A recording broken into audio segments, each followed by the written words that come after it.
Planning Commission regular meeting for the month of September.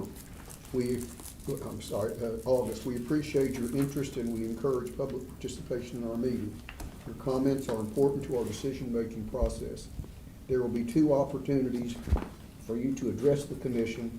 The first will come when we ask for public comment for items not on the agenda. The second will come if there is a public hearing, when the chair opens the public hearing for comment. Anyone addressing the commission will approach the podium, give your first and last name, and your complete physical address.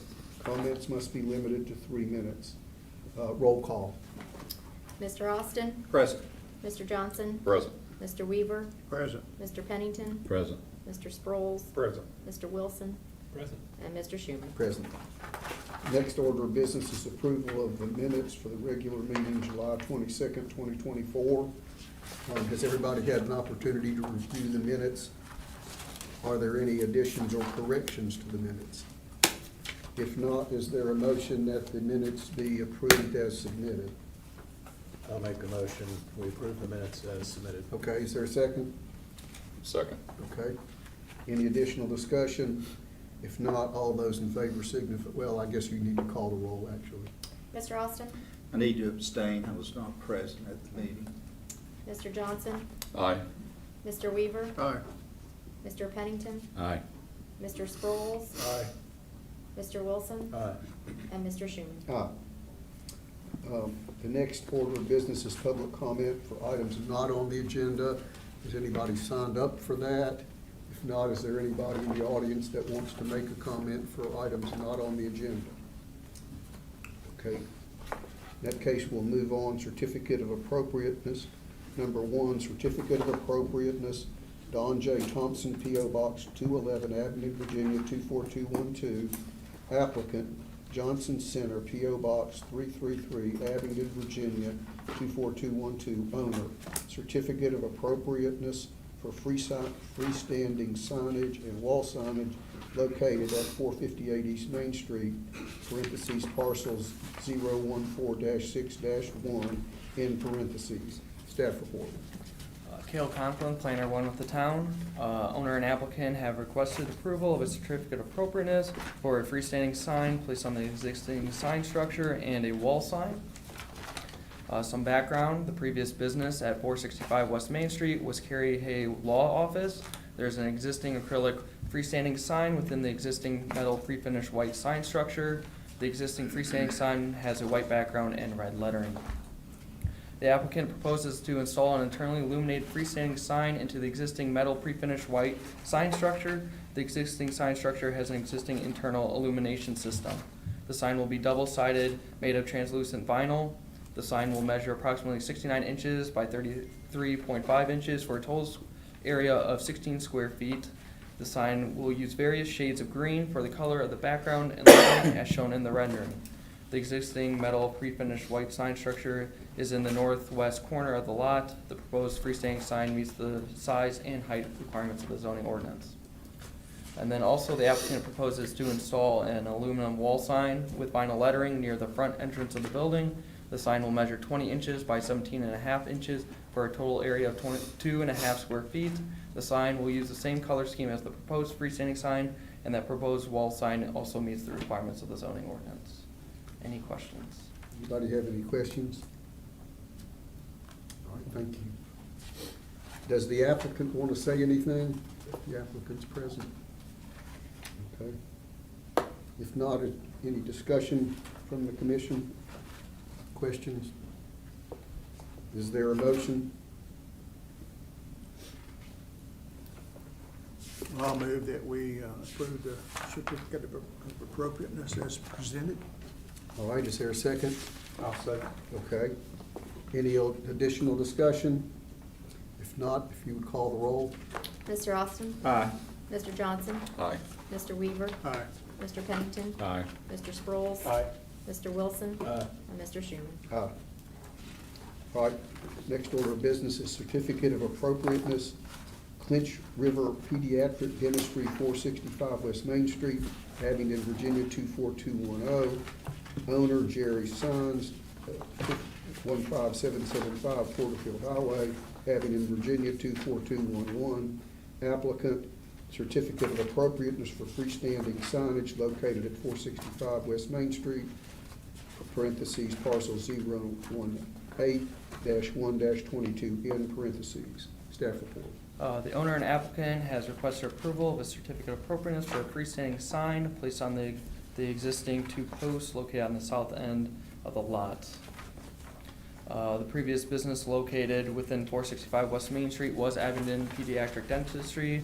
The previous business used the existing metal post pre-finished black for their freestanding sign. The applicant proposes to install a freestanding sign onto the existing metal post pre-finished black. The sign will be fabricated from .063 aluminum with double-sided digitally printed graphics. A nameplate will be placed below the proposed sign. The sign will measure 23.5 inches by 36 inches, and the nameplate will measure 3 inches by 36 inches for a total area of 6.6 square feet. The proposed freestanding sign meets the height and size zoning requirements. The proposed colors will be black and white lettering with a tan, orange, blue, and black background, as shown in the rendering below. No internal or external illumination was proposed for the sign. Any questions? Questions? All right, thank you. Does the applicant want to say anything? If not, are there any further discussion from the commission? Is there a motion? I'll make a motion that COA be approved as submitted. All right, is there a second? I'll second. Okay. It's been moved and seconded. Any additional discussion? If not, if you would call the roll. Mr. Austin? Aye. Mr. Johnson? Aye. Mr. Weaver? Aye. Mr. Pennington? Aye. Mr. Sproles? Aye. Mr. Wilson? Aye. And Mr. Schuman. Aye. Next order of business is certificate of appropriateness.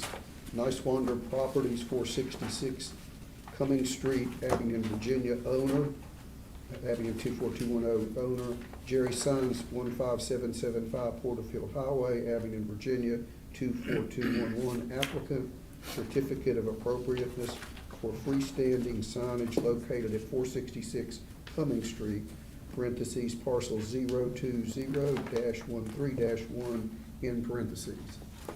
The owner and applicant has requested approval of a certificate of appropriateness to remove the existing freestanding sign topper and replace it with a new sign topper. The existing freestanding sign is for the Abington Shopping Center.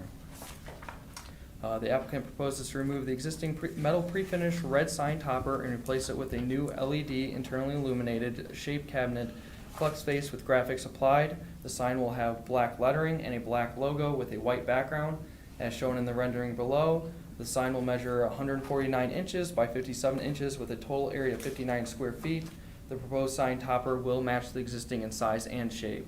And then the applicant also has stated that the owner does not want to change any other section of the sign at this time.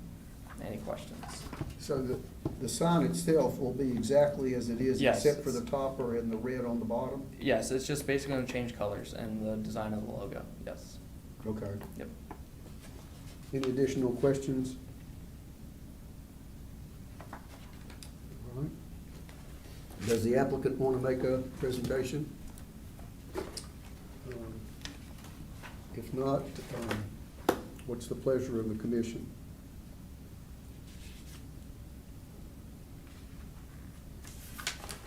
Diana, if you would refresh my memory, we've talked about this sign in the past, and as far as applicable upgrades and what have you. Now, this is outside the corridor, so to speak, from Interstate 81, the distance. Correct. So it is larger than would be allowed. However, because it's an existing sign, we've essentially stayed the course in terms of the decision. So in this case, they're truly only replacing the square footage at the top of the sign. It would be great if the entire sign would be redone, and we did request that of them when Aaron's changed their sign. We asked if they could redo the entire sign, and this is what they have provided for us, so.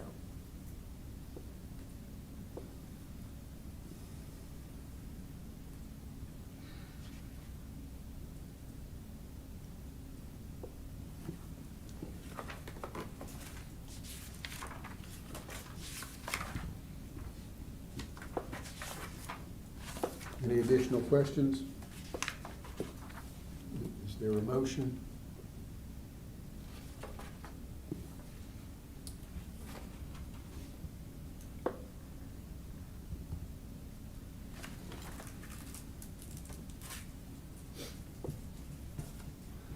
Um,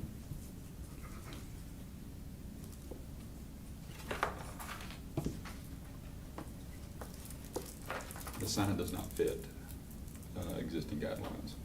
Correct. But what you're basically stating is, what we've done over the past is grandfather for all practical purposes, existing signs of this nature. If the Correct. dimensions are changed, anything of that nature, then you must comply with what's currently.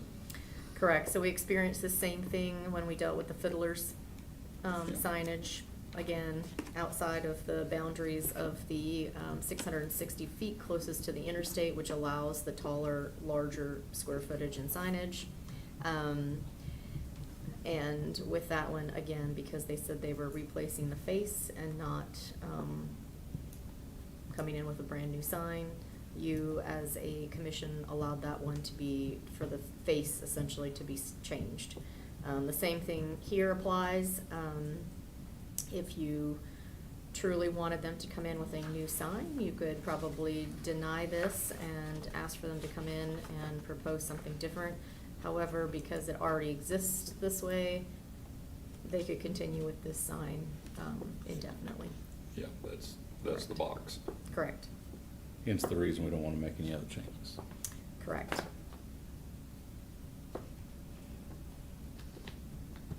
I know we get a lot of signs, and in general, I do think that with modern technology and all of our phones and how you find businesses, I don't think signage is as important as it used to be for finding businesses. I mean, this Three Guys Outfitters hasn't even changed the sign from the swirl frozen Yeah. yogurt that was there before, which is something on our list to get changed out.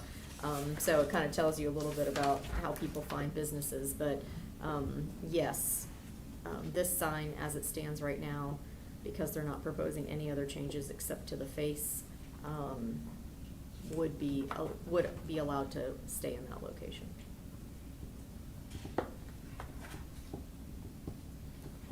So it's just the new one would look better than the existing one. Correct. Under our existing guidelines, that sign would be dramatically smaller than what it is now. That is correct. Would this be similar to what we refer to as a non-conforming use? That is correct.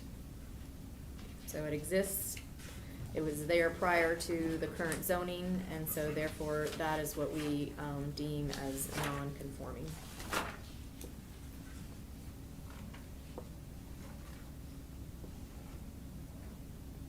Would they be able to make any changes to it? For example, the names that are listed of the businesses on the sign? If they come in for a certificate of appropriateness from you all, they could change the different panels with new names. The primary thing that you all are looking at specifically, so that we put this on the record, you know, the town planning commission, we do not make a determination on what the language is on the sign. So we are not allowed to do that. What we are doing here at this meeting is we are looking at the appropriateness of the request to the surrounding area. So if, for example, they wanted to come in with a brightly lit sign and no other signs had lighting, then maybe you might say, no, that's not an appropriate sign. If they wanted to come in and change this to a hot pink, you all might say, well, nothing else on that sign will match with that. So appropriateness really comes down to, I don't know, with a couple of attorneys on our commission, it might be a tough word to use, but appropriateness really comes down to how does it look in the context of that location. The square footage, the height, those types of things are all governed by the zoning. In this case, because it already exists and they're only asking to change the topper, that is the request that you all are looking at tonight. So none of the red outline borders or the main base are going to be painted or touched up or anything? It's That's just- what I understand. Yes, that's correct, it's just the sign. Just the top, okay. Now, you all could make a recommendation to them, that they do paint the rest of it to freshen it up, and since their sign representative is here, Well, now they could take it back. You wanna come up? Yeah, come on up. they are painting the base, right? I don't believe so, but let's see. Well, it shows the base as being red, and that's different from the one on the left. We are taking, Actually, it's just a shadow, I it is think, red. my name is Jessica Cook, I'm with Jerry Signs, 15775 Porterfield Highway, Avenue, Virginia. This has been a couple-year process to try to, I want to say, clean up the sign, maybe update it. So the topper is the first thing that we could get approved, and we did offer to paint to match the sign, the existing sign, and then I am going to offer to paint the sign structure itself. That bright red is coming through on the screen from the designer. That is a lot more of a bright red than what the sign is. I'm going to ask the client, hey, since I'm out here, can we go ahead and put a fresh coat of paint on this sign? The retainers need paint, the base needs to be painted. I mean, I think my dad and my grandpa made it probably 35 plus years ago. So it might have been one of their first large lighted signs, but this top sign right now, it is so dilapidated that the flex faces are sagging out of the sign. It looks like the topper is not structurally sound. And then when you get down to the next cabinet, it's a whole nother section there that I want to address. I've been given the approval to take that topper off and put this new one on, and then maybe do some painting. And that's how far I've got. I think there's hope for more. Questions? So, I mean, the base and the sides, which would benefit the sign itself from the Yes. rust and corrosion. I mean, that's, you are gonna be painting those. I want to, and I think that I will get a yes to do it. Well, That's Okay. what I want, and Well, I could say 99% yes. Now, I mean, one of the things that we could do, if we wanted to, based, Ms. Cook is saying, is we could approve the topper with the proviso that they paint update the paint on the rest of the sign. As she's suggesting, we could in fact do that. Isn't that correct? Correct.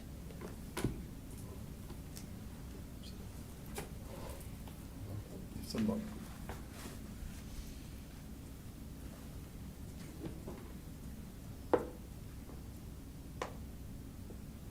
Well, as the chair, I really don't like to begin by making a motion, but I feel like we need to move forward. So I'm gonna make a motion that we approve the topper as submitted, and that we require that the rest of the sign be painted in an appropriate color to bring it up to a more presentable standard. I would Second. go ahead, yes. I'm sorry? We both said we seconded Oh. at the same Oh, time. okay, I'm sorry. Mr. Weaver. All right, you would call the roll? Mr. Austin? Aye. Mr. Johnson? Aye. Mr. Weaver? Mr. Pennington? Aye.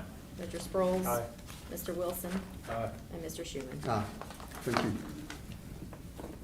All right, the next order of business is certificate of appropriate New People's Bank, 350 West Main Street, Avenue, Virginia, 24210. Owner Jerry Signs, 15775 Porterfield Highway, Avenue, Virginia, 24211.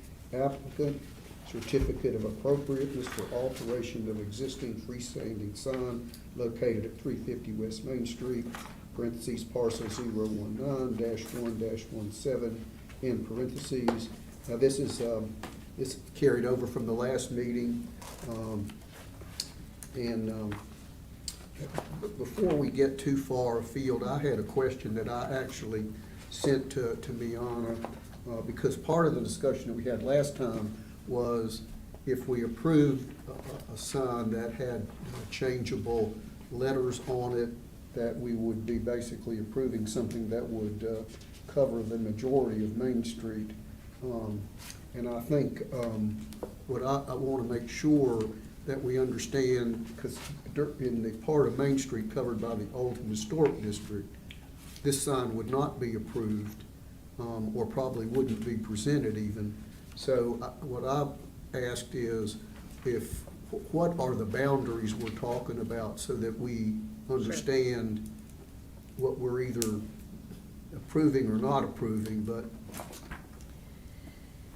Yeah, so one of the things, and I guess I'll just bring it up here on the GIS map so that you all can see it.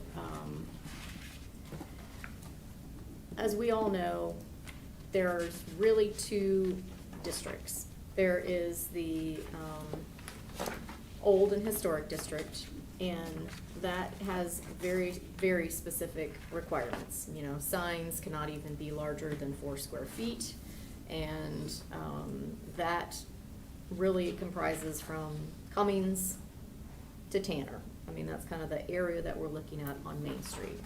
And so the rest of it is all considered the entrance corridor. So here's your Old and Historic District here in green. And then when you add the entrance corridor parcels, now you encompass this large area. So this area goes from I-81 north to Main Street.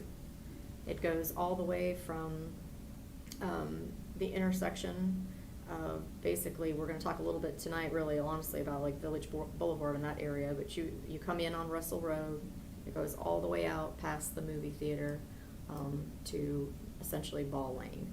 So that is your entrance corridor. Inside that, which is what we're showing here in the presentation, is, let's see, is quite a few different areas that have different signs. So when you look at this is these are the first two signs that are closest to the sign that's being requested right now, that has a digital billboard interchangeable sign piece associated with them. So it's First Bank and Trust and Walgreens. As you go through the district, you could see that we have others. We have the Sparkles Car Wash, we have Booth Chiropractic Clinic, we have the DQ, and then as you go down onto the Cummings Street, obviously you all know all of these signs, but Food City, CVS, Wendy's, we have a lot of other changeable signs. Now, what we don't have in the direct area, and that's how I mentioned before, you know, what you're looking at when you say certificate of appropriateness is, does the sign, is it appropriate for that location? Is it appropriate in color, size, height? As long as it meets the underlying standards, it is the responsibility of the Planning Commission to make that determination. If you all make a determination and the applicant still is not happy with the results, they do have another level of review, and that is to actually appeal it to the town council. So your responsibility, and I know we kind of talked about whether or not we should get a memo from Cam, and I talked to him about that, and he said, well, you know, really there's nothing more to say other than the fact that you all do have the power to determine if what is being requested is appropriate for that location. So while the entrance corridor does allow the digital interchangeable signs, you all need to make a determination if this one does work in that specific location. Now, when we get further along, you're, you know, expanding your question a little further. If we're thinking that we're nervous because we are seeing that we could start getting more and more of these digital billboards coming into sort of the inner circle of the area, we definitely could create a zone text amendment that would clarify this. However, this sign has come in without a zone text amendment being approved or even thought of at this point. So you all would need to make a decision tonight if you think that the sign with the digital portion is appropriate, or if you think the sign with a static, changeable sign section is actually appropriate for this area. Well, one of the things I note is that the applicant, based on our request at the last meeting, has offered an alternative that would not require the sign to be movable. They have. Now, you're not always going to get that from applicants. You know, they're going to often request and continue to request exactly what they want. So I think that probably in this situation, there's no real reason for us to go through all the ins and outs like we went through last month. I think it would probably be more appropriate to talk to the applicant about which one the owner truly wants, and for you all to discuss that.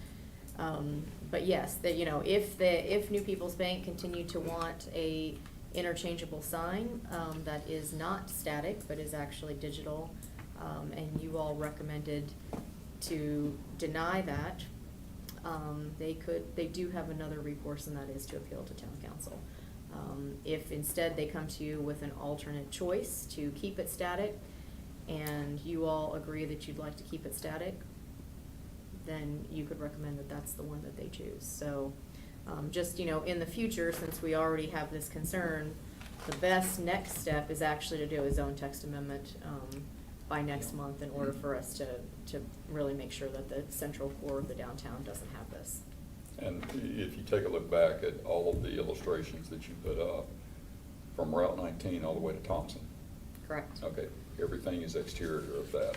Correct. With all of the signs, and then you go down Cummings. Correct. So the core is, I don't want to say protected. Correct. But I'm of the opinion a zone text amendment Yes. is desperately needed. Correct. And it gets back to what does the town want? How does the town marketing itself as an historic structure? And I'm a little bit of quandary. You know, I understand what the language says here, but I'm not in favor of that relative to the area. Correct. And an additional discussion point, you know, now that the historic district has expanded down to the Girl and the Raven, which was, you know, quite a feat, honestly, to add more properties into the historic district. I think that what we're saying through each one of the boards and through town council is that we value the quaintness, the small town look and feel. And we are actually, with the flooding project that we are working on Main Street, we've actually proposed to put brick sidewalks throughout that area, and also are working with AEP to put the decorative lighting all the way to Deadmore. So when you're, you know, what we're really saying is that's the value that the community wants. And so with that, yes, I think that since you do have an applicant who is willing to provide an alternative solution to the original request, that's probably what you need to talk to them about. But yes, we definitely can put in a zone text amendment, and really the easiest thing for us would be to create a sign overlay district. So we have the 660 feet from the interstate, and we could have another, you know, central core, sort of a central business core district that has certain signage, and then the OH would have the more restrictive. So, you know, the further you are out from the downtown, the less restrictive the signage is, and when you get into our core, we're saying we want small, creative, pedestrian-friendly, low-traffic speed signage. And if you look at the traffic plan that is currently being proposed right now, again, with the median in front of Kaiser Furniture, all of this, that's the area that's gonna be improved. So if you went from Route 19 at First Bank and Trust, you're gonna have Walgreens, and that's the only sign there, all the way up to CVS at Thompson Drive. Correct. There's not gonna be any other Correct. signs, so. I think a draft text amendment for our discussion would be wise. We have two, you know, tonight, and I think something for us to look at would be appropriate. That's, Yep. unless anybody has any. We definitely concern. can bring that back to you all, yes. Okay, so I guess the next thing we need to do is hear from the applicant, Ms. Cook.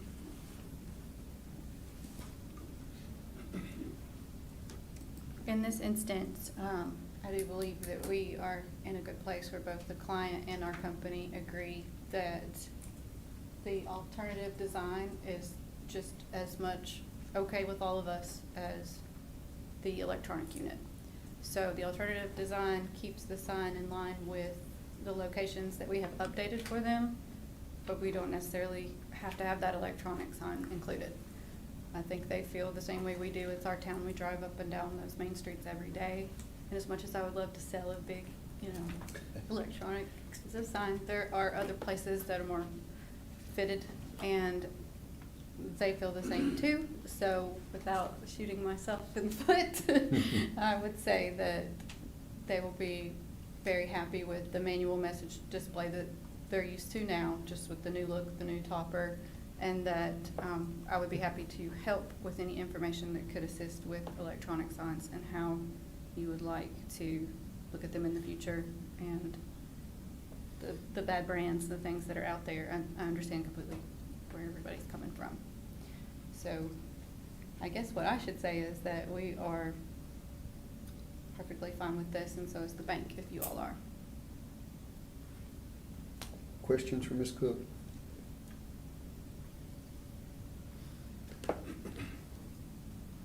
Well, personally, I appreciate the fact that you have come forward with an alternative. I think that makes our work a little bit easier. We want to help. We do need to get rid of that old time and temp unit. They're obsolete, and I think Booth Chiropractic popped up as one of those as well. It's just a dark, they either turn them off or they're an hour off, and there's no way to fix them anymore. We've gone in and manually changed them, so they're becoming outdated, and a lot of these you'll see just black, so we can cover those up and remove them so you don't have a bunch of dark signs in town or signs with boxes that are missing, because that does not look nice. These are outside of the area that we're looking at, but that's what's happening to new people's time and temp units, which is bringing the reason for the remodels up.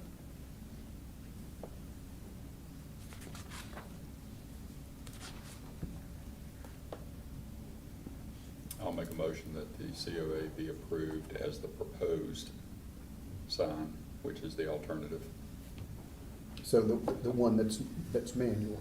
the manual. Okay. And when I say proposed, I'm referencing the illustration. Oh, right, okay. I would second that. All right. Any additional discussion? Thank you. Thank you. If you would call the roll. Mr. Austin? Aye. Mr. Johnson? Aye. Mr. Weaver? Aye. Mr. Pennington? Aye. Mr. Sproles? Aye. Mr. Wilson? And Mr. Schuman? Aye. Okay, the next order of business is a memo, conceptual plan for construction of a deck and stairs on the rear addition roof of the building at 301 West Main Street. All right. This is the building that we have been discussing at different times.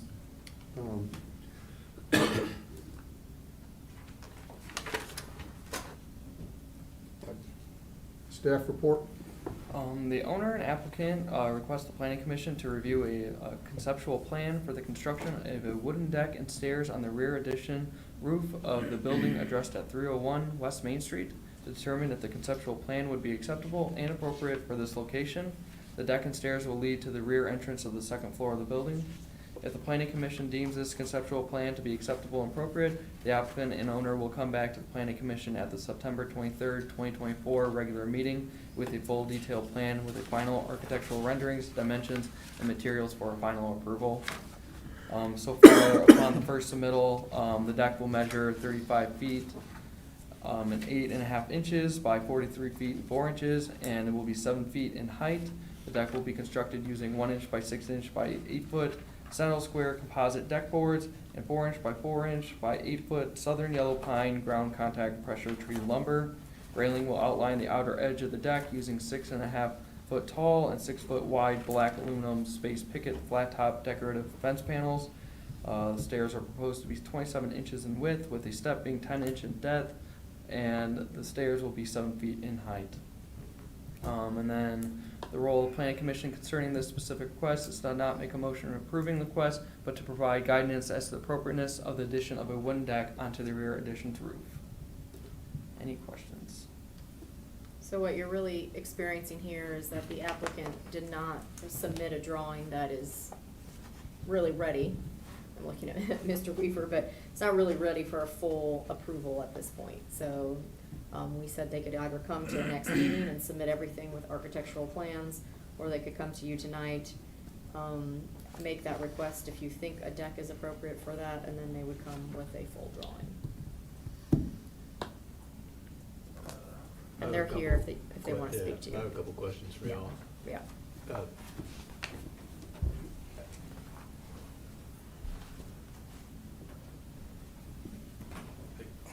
Derek Lester, 413 Bradley, here representing 301 property.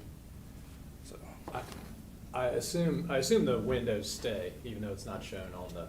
yes, That's just a Yeah. schematic, okay? yeah. And then these are like apartments or something? in No, it's going to be it's like a shared office space. Oh, okay, Yeah.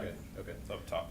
And then the other question is, like from that east elevation view, is there gonna be like a screening or something from the deck down, or is it just gonna be open? It's just going to be open. That's what we had the 3D rendering, and the architect. We don't have the detailed plans yet, just because of the placement of the supports is going to be pretty, Yeah. strategic underneath there. It's got to be on top, load supporting walls and whatnot. So we don't have those yet. But as far as what it's going to look like, that's what it's going to look. We didn't plan to hide Okay. anything, but like staff said, we just wanted to go ahead and put it in front of y'all to see if you had any comments. That way we can go ahead and change it now, Yeah. so when it comes back to y'all, it's,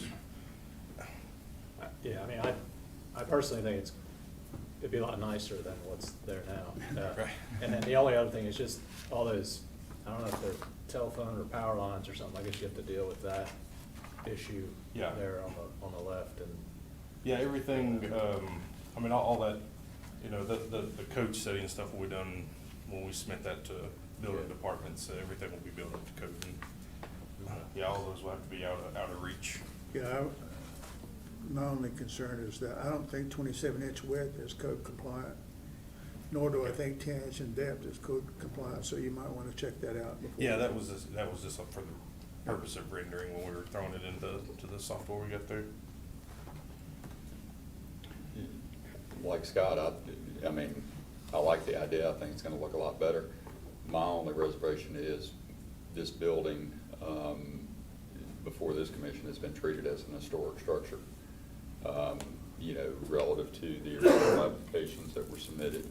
So just the materials that are being utilized as far as the composite decking. I don't believe they had that, years ago. So my suggestion would be check with whatever the HPRB requirements would be for a similar deck. Okay. Or railings, even though we're not. One of the things that has been approved is, for that composite decking, is they have composite decking at the Summers building on the loft. On the So, rooftop, Yeah, that you can't see. right. Yeah, you can't, I don't, Well, you the won't way see I that see either. this, it goes up, so you're not gonna see the deck. Now, the question I have is the height and the materials used on the side of, so to keep people from falling off. In other words, how high is that? What material would that be? What was that? I'm sorry. How high would the material be? In other words, railings? the flat deck is here. Yep. You've got sides, which is a safety issue. So Yeah, the railing. people can't just walk off of it. Right. So I guess how high is the railing and the material on the railing? That would be a Is question. that 4 foot? Because that Well, you there's can. this 3.5. Yeah. Okay. What was, refresh my memory, what was utilized at Summers as far as the railing? And the railing is actually set back, if memory serves, 2 feet from the edge or something of that nature. Yeah, I think that's Is that wrought iron? true. I think, again, it's, my concern would be what are the materials, as you're suggesting, and then also the height, because that's a safety issue to me, is, think You could- the staff finding said 6 feet in height, didn't it? When, It says 6 feet in height, but the Yeah. code minimum is 3.5. okay. There's- Yeah, I mean, as long as they meet code requirements and engineer stamps it, you know, that part's fine. If that's what's been approved previously, Mhm. then, you know, that's fine. That's an historic, it's a contributing structure to downtown. You know, so, and whenever we had prior applications before us, whether it was the windows, whether it was, fire escape, anything of that nature, that's kind of the standard that we held, so. Other than that, I think it's gonna be a vast improvement. Well, I mean, you can say those back stairs weren't there originally. That was a window up there. Yeah. So there's a door and stairs put in, so I don't see the difference if you go put a deck in there. No, I mean, I think the deck is an improvement. Yeah. It's just, you know, try to utilize the materials that would be historically correct, so to speak. But if we've already utilized those, we've already approved those, then so be it. I don't have any problem with the design. I think it's an improvement. Yeah. I'm glad that structure is being improved. I truly am, so.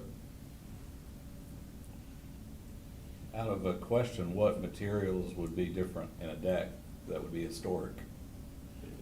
Well, Actual wood. I think. I mean lumber, you got lumber or composite. Correct. The- With Is- composite being, You're not gonna see the deck. So if there was a composite used in the deck, would be similar to what they've done with the Summers building. But you are gonna see the railings. Of course, there's a suggestion of what the railings are gonna be. So I think the height and what the material is for the railings would be, at least for me, a greater concern than the composite on the deck. And what would you all suggest for the stairs? Are you thinking composite on the stairs? Because you will see that portion coming down from the deck. like you got a mat, if you're gonna be consistent with it, my opinion is, if you're gonna be okay with the deck being that way, then The composite's not gonna break down over time like the wood would. Break down and become a safety hazard Well, possibly. I personally recently had a COA in the historic district where they approved me putting on composite on top of the stairs that I had. Now, it's pretty far from the road, so it's not something that would be visible, but was approved. So, I mean, I guess, you know, we could discuss that when it was actually submitted. No, I mean, I'm just, relative to the structure, I am an advocate of wood, you know, but I understand the composite, the benefits of it. So, and if we've approved that previously, then, you know, I don't have any problem with it. I think it's gonna be an improvement over what's there right now. Oh, yeah. So, Yeah, I think what you see right now is, well, it also gives you some more useful space for whatever you might want to use it for, whether it's with a deck that size and just the two supports on the end, are you gonna have enough? This Is is there gonna just a need to be? concept. He's gonna have intermediate supports, he just doesn't know where they're gonna be right now. Yeah, there's that, they're gonna be placed, it's gonna look weird, cause or not, I won't say look weird, but, you know, all that, there's load supporting walls underneath there, and those supports will have to be placed on top of those walls, so they're not gonna be evenly spaced or nothing, so for conceptual purposes, we just showed two at the end, and Okay. the detailed drawings will show where the supports are gonna be. I think it'll be a big improvement over. Well, this is not even something you've proposed, but, I mean, I personally don't have a problem with the composite decking, which is a man-made material, but then if somebody said, well, we need to underpin this thing, I would not approve vinyl lattice, for example. I would want to see real wood lattice, if you decide to underpin it. Okay. Right now, I don't think we have any plans to, I think personally, Yeah. we'd liked it not underpinned, but like I said, once again, we wanted to bring it to y'all to see what y'all's appetite was, so the next time it comes up here. I think the actual railing itself would be what we would want to see. And again, for me, you know, when you look at the Summers building, there's some buildup before you get to the railing. Here, there's not. So, you know, for my purposes, I would want to see at least 4 or 5 feet of railing just as a safety issue. I don't think 3 feet is enough. You know, so that would be an issue, and then the material and what it would look like, because you are going to see that. Well, the railing, whatever code requires is enough. Yeah. Regardless of if we don't like the height of it, that's what you gotta do. You know, think about that building that Ellis owns, not where the pharmacy was, but the office building. It has a 3.5-foot rail. Well, I want to make a motion to approve the conceptual plan with the condition that they come back with their final engineered drawings. Okay, is there a second to that motion? Do we even need to have a motion? You don't really, but it sounded like there were several things that you specifically wanted him to come back with, so it's fine. Is there a second? I think since there's a motion on the floor, we either need. I'll second. Okay. Any additional discussion? If not, if you would call the roll. Sure. Mr. Austin? Aye. Mr. Johnson? Aye. Mr. Weaver? Aye. Mr. Pennington? Aye. Mr. Sproles? Aye. Mr. Wilson? Aye. And Mr. Schuman. Okay, the next order of business is public hearing, special use permit, adult recreational substance retail business in the general business district B2. Public hearing, not sure how to pronounce that. Sayin Zhang, P.O. Box 962, Abingdon, Virginia 24212. Owner, Hussein Abel Mota, 19189 Moreland Street, Abingdon, Virginia 24210. Applicant, special use permit for adult recreational substance retail business in the general business district B2, located at 1283 West Main Street, parcel, parcel 104C2-1-91 in parentheses, staff report. Owner and applicant has requested approval of a special use permit to have an adult recreational substance retail business in the general business district B2, located at 1283 West Main Street. Some background: the property is known as the Pine Hill Center. The previous business within the space of the building was a pet grooming business, as shown on Google Maps in 2019. The proposed business would share the building with an existing barbershop and embroidery shop. The applicant is proposing to have an adult recreational substance retail business within the general business district. On September 21st, 2023, the town council adopted the zoning ordinance for adult recreational substance businesses. And then there's standards that were set in place. So the first one is located at least 2,000 linear feet from a property line of any public or private school. There was no school within that buffer. And then another standard is also 2,000 linear feet from the property line of an existing recreational substance use. We did not locate another business like that within that buffer. And then hours of operation are limited to 8 a.m. to 8 p.m. Monday through Sunday. And then the applicant has stated to staff that they will operate within those times. Off-street parking requires a minimum of 1 parking space for each 250 square feet of floor area. The Pine Hill Center has a total of 20 parking spaces and meets the requirements for parking. The applicant has submitted an example of signage that they are looking to install. The example provided is only a rendering with no dimensions provided. The applicant has stated to staff that they will be working with staff to be within the guidelines. So with this not being actually in the entrance corridor, sign permit application will only come to staff for the signage. The building is 19 feet in length, so the applicant is allowed in a maximum area of 38 square feet of wall signage. And then there are 2 existing freestanding signs on the property that are currently unused. and they could be possible uses for the applicant. And then no window signage has been proposed by the applicant.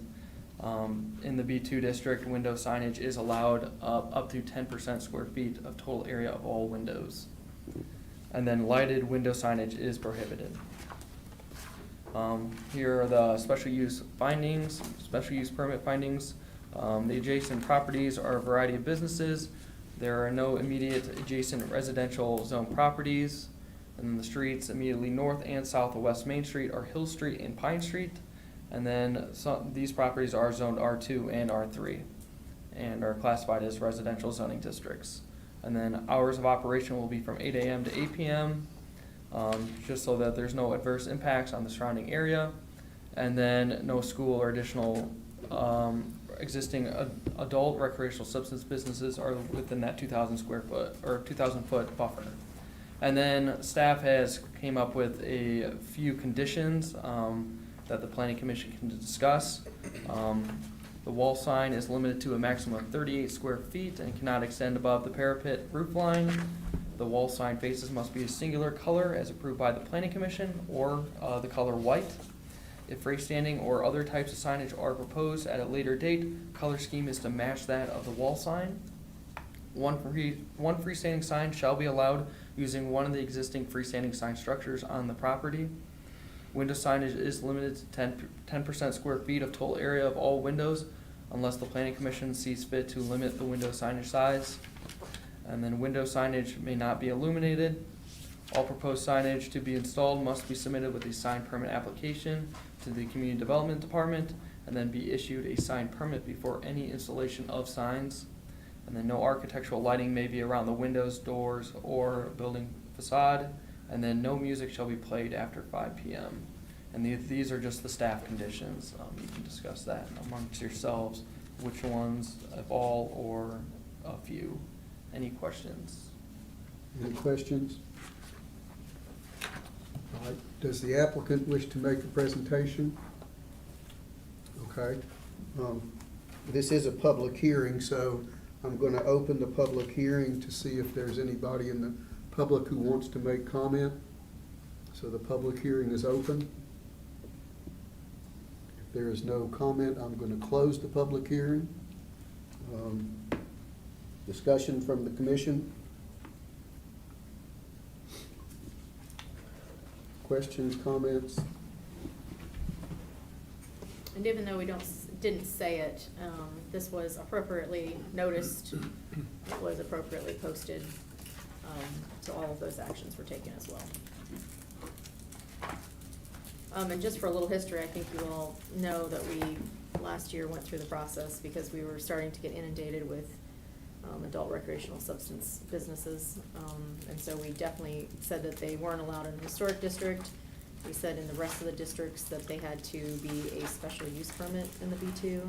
So that's why you all are reviewing it. And special use permits are not uses that are not allowed. They are uses that can come with any conditions that you place on them in order to maintain the cohesiveness of the neighborhood in which they're located.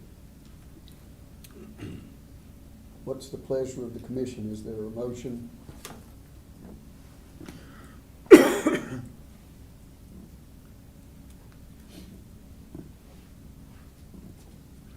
Well, I don't personally like this type of business, but it appears to me that they have properly submitted their application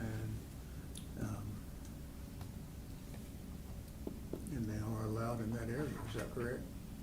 So in that case, I would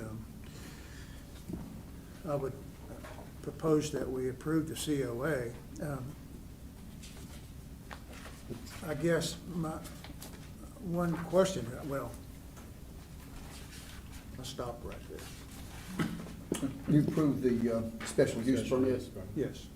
Do you want to include the requirements suggested by staff? I'm just curious why they decided that it had to be one color. All the signs needs to be Sure. one color. So the vape shops that we have on both ends of town, I think you all know, we have this one up here that has like a red, a green, and a white sign. It's got multiple colors, maybe it's red, green, and blue, I'm not entirely sure, but, they tend to be very bright, loud, and try to draw attention to themselves. And as you mentioned, since it's not a use that, it's a use that's allowed with a special use permit, however, it's a use that you all want to ensure as you're coming into the entrances of the town, we're not inundated with, brightly colored vape shops. So, the suggestion by staff was one color, in this case, white, and not the multiple colors, as proposed here. So you all could suggest something else, or you could say just red, or you could talk to the applicant and see what their interest is and what their willingness is. So most of these conditions are simply to say, if you're going to approve a special use permit in this area and it meets all the underlying standards, we would suggest that it be a muted business and not be full of cigarette signs and the bright flashing lights and the bright sign. So that's where these suggestions came from. But the applicant is here and could come up and speak. Actually, the applicant is my uncle, and he is an old man and he doesn't speak English. That's why I'm here, sorry. This sign If you could identify yourself. yeah, I'm sorry, my name is Mohammed Nasr, 19189 Moran Street, Abington. So I designed this in like 2-3 minutes by Photoshop, so this is just was an example that ordered by Caleb. He ordered me to put like a sign. So this is not a final or real anything. We are ought to follow the city standard as he wanted. So the sign, I believe, it will be smaller than this, in a smaller area. One color is not a big deal, and it's not going to be flashing, I believe. My uncle had a lot of these stores, so he never do anything wrong. So he always followed the city's standard. So if you guys wanted one color, it's going to be one color. Civic size is going to be civic size. No question asked. That's it. Any questions? Thank you. Well, then in that case, I would amend my proposal to approve the special use permit to include the items that staff has recommended. All right, is there a second to that motion? I'll second. Any additional discussion? If not, if you would call the roll. Mr. Austin? I need to abstain for business conflict purposes. Okay. Mr. Johnson? Aye. Mr. Weaver? Aye. Mr. Pennington? Aye. Mr. Sproles? Aye. Mr. Wilson? Aye. And Mr. Schuman? Aye. All right. Next order of business, old business matters not on the agenda. The first is a zoning text amendment for lighting. I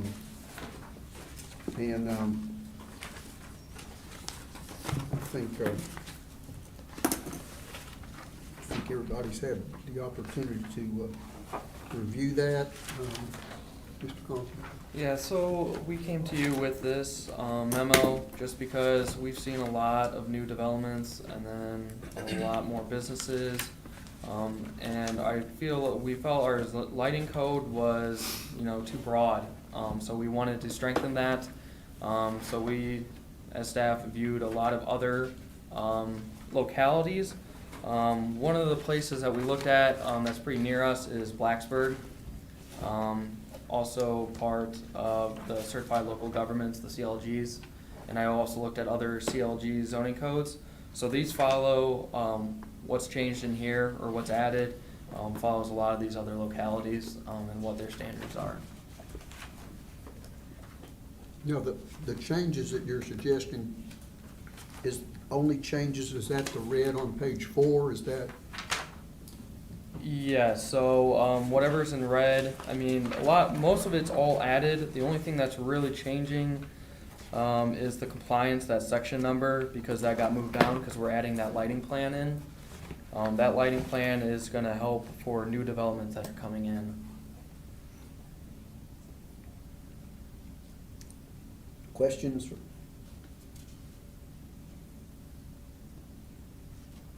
Comments? So today, you're not going through, we're not requesting an ordinance amendment. This is just, again, we had talked about lighting, Now we're bringing back the memo that really specifically talks about the fact that a lighting plan has to be submitted with new developments. We want to ensure that there's no spillover to adjacent properties. Again, this is prohibiting window lighting, not like pointing towards displays, but window lighting shining out. No moving, blinking, flashing, those wraparound bands of lighting on the exterior. And then electrical components must not be visible from the public right away.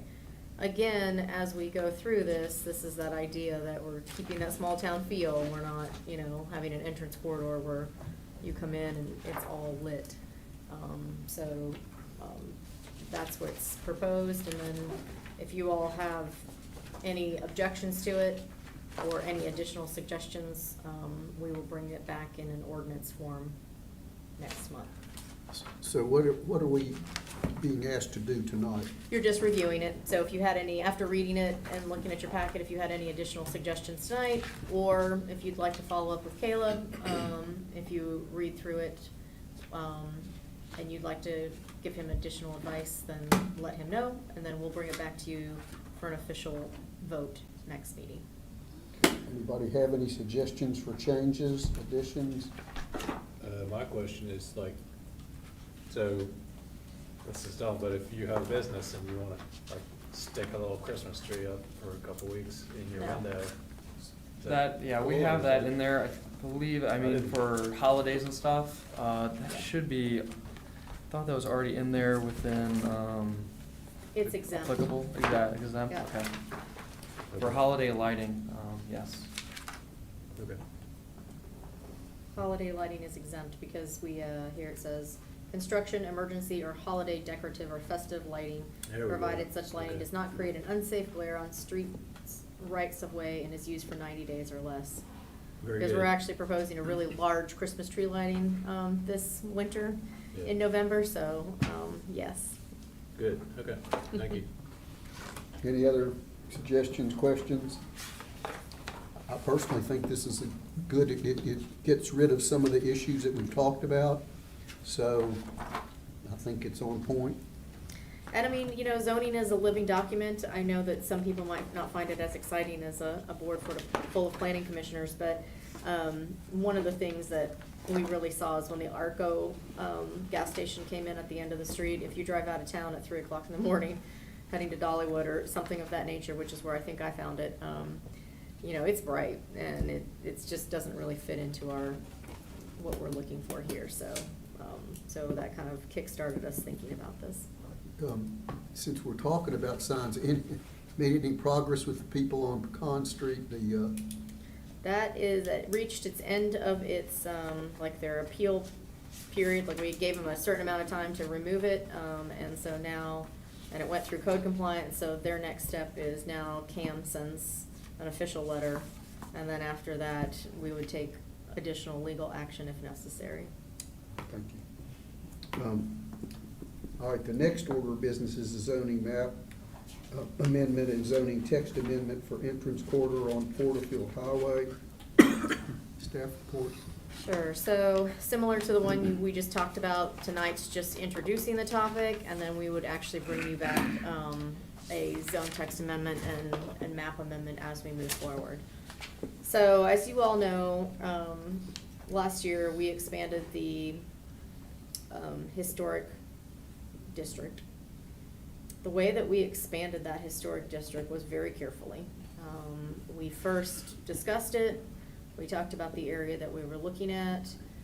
We then assigned HPRB members to contact the property owners in that area. And then finally, we went through the process of making a request. I would say it's rather historic, and other towns would be jealous of us because we had no opposition. So the fact that you could bring people into a historic district, which requires them to have a much higher level of scrutiny with what they do with their structures, it was a very impressive process that was pulled together. So you, as a commission, asked us to look at the area from Russell Road to West Main Street as a addition to the entrance corridor.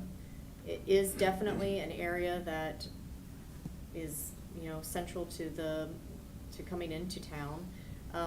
The primary area that is currently undeveloped at this time are two parcels that sit at the lower level of Village Boulevard, where on top is Food Lion, and then a portion of the parcels that are on Russell Road and Porterfield Highway, and also a large parcel that is along Porterfield Highway just as it enters the town, which I think has been bought and sold like twice in the last 3 years. However, it is definitely, viable property for somebody to build something on that parcel. So, tonight, we are wanting to know if you specifically do want us to add Russell Road and Porterfield Highway, or add Porterfield Highway within town limits, and include these additional parcels in the entrance corridor. If you do, our proposal is that we would first bring you all a list of the property owners, see if you all know any of them, have individual conversations held with them, and then go through a proper noticing procedure.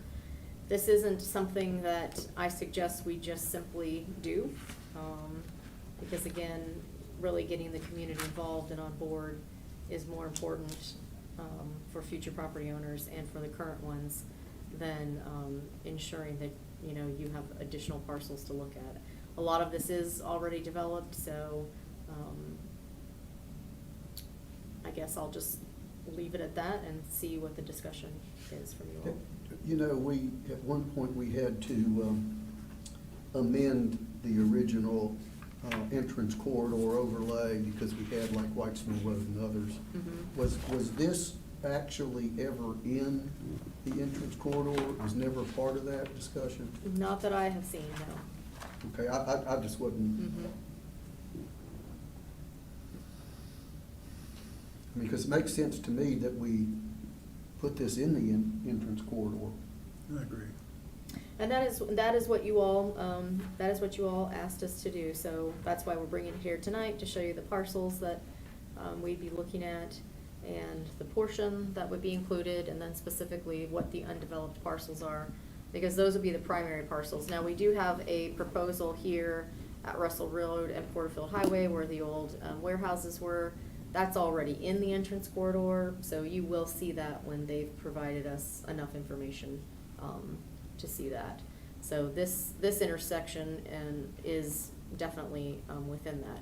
But the undeveloped parcels along the steeper hillside here, the parcels that are below Food Lion, and then again, I mean, it's not just the undeveloped, because as we see, it's the redevelopment of parcels as we go forward. So this building on the corner that's now a training center for the bank, that first came in, and I mean, it's nice, it's been nicely redone. So, I mean, it went through a process regardless of having planning commission review, but there's definitely a lot of parcels on here that you all could review, so. Well, and they own the two parcels up Correct. top, so. Yep. And this would be similar to what we were just talking about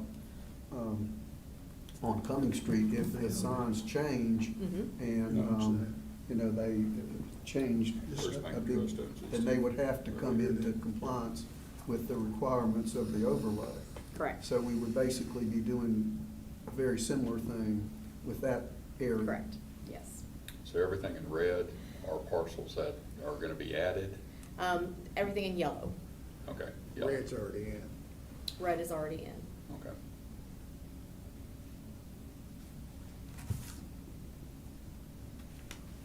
So the next step would be for you to inform the property owners, and then, Well, the next step would be for me to actually inform you all of the property owners, and then that way we could discuss if anyone knows them and have, individual conversations. That was extremely helpful with the historic district, because if you have a personal relationship with somebody or you work with them, it's much easier to have that conversation before we get to just notifying owners. Yeah, it doesn't seem to me you want to surprise somebody with that. Nope, we certainly, there's no need to surprise anyone with this type of an action, so. Very transparent, a lot of notification, and that's how we work through the expansion of the historic district. And then, you know, really specifically telling people what it means to them, because that's probably the biggest deal, you know. What does it actually mean? What restrictions does it put in place? Questions, comments? Would you like me to bring the list of property owners next time as the next step? Okay. This makes sense. I see a lot of nodded heads, yes, so. Okay. That sounds good to me. That's all we needed to know. Anything else anybody wants to add to that discussion? All right. Any announcements or anything else to come before the commission? If not, is there a motion that we adjourn? I'm sorry, Mr. Chairman. Maya, is staff going to come back with a possible draft of the zone text amendment For the signage? for the signage? Yes. Okay. Okay. I'm sorry. Anybody else have questions, comments? If not, is there a motion to adjourn? So move. Is there a second? Second. All right. All those in favor signify by saying aye. Aye. Any opposed? All right. Thank you.